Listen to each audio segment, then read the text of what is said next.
Daily. Taste the Daily. Mayiladuthurai மாவட்டம் சோதியக்குடியில் மறைந்த முன்னாள் முதல்வர் கலைஞரின் 9 அடி உயர வெண்கல திருவுருவ சிலையை திறந்து வைத்த முதலமைச்சர் மு.க.ஸ்டாலின் 60 அடி உயர கொடிக்கம்பத்தில் கட்சி கொடியை ஏற்றி வைத்து வருகிறார். அதன் நேரடி காட்சிகளை தற்போது பார்க்கலாம்.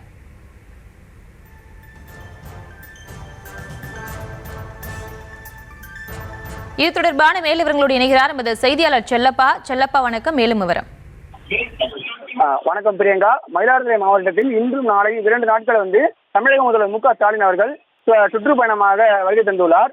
இந்த நிலையில் இன்று சீர்காழி மயிலாடுதுறை நடைபெற உள்ள திமுக நிகழ்வுகளிலும் மற்றும் அரசு நிகழ்ச்சிகளிலும் தமிழ்நாடு முதலமைச்சர் மு.க.ஸ்டாலின் பங்கேற்கிறார். இதற்காக சென்னையிலிருந்து ரயில் மார்க்கமாக சிதம்பரம் வருகை தந்த அவர் அங்கு பல்வேறு நிகழ்ச்சிகளில் பங்கேற்றுவிட்டு அங்கிருந்து சாலை மார்க்கமாக இன்று மதியம் மயிலாடுதுறை மாவட்டத்திலான கொள்ளிடத்தை வந்திருந்தார். அங்கு அவருக்கு மாவட்ட ஆட்சியர் ஸ்ரீகாந்த், மாவட்ட எஸ்பி ஸ்டாலின் மற்றும் கட்சி நிர்வாகிகள் வரவேற்பு அளித்தனர்.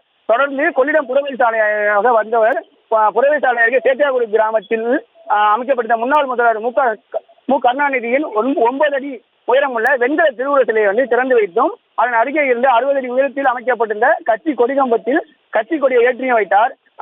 அப்போது சண்டை மேளம் முழங்க உற்சாக வரவேற்பானது முதலமைச்சருக்கு வரவேற்பு அளிக்கப்பட்டது. மேலும் அவர் கட்சி நிர்வாகிகள் செங்கோல் ஒன்றை வெள்ளியாலான செங்கோல் ஒன்றை வழங்கினர்.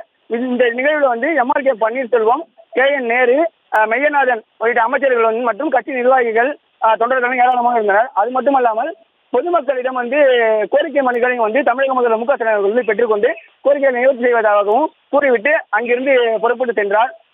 இப்போ தற்போது சீர்காழி மார்க்கமாக சீர்காழி சென்று பொதுமக்களை சந்தித்துவிட்டு அங்கிருந்து திருவெண்காட்டில் உள்ள அவர் இல்லத்திற்கு செல்கிறார். பிரியங்கா, விவரங்களுக்கு நன்றி செல்லப்பா.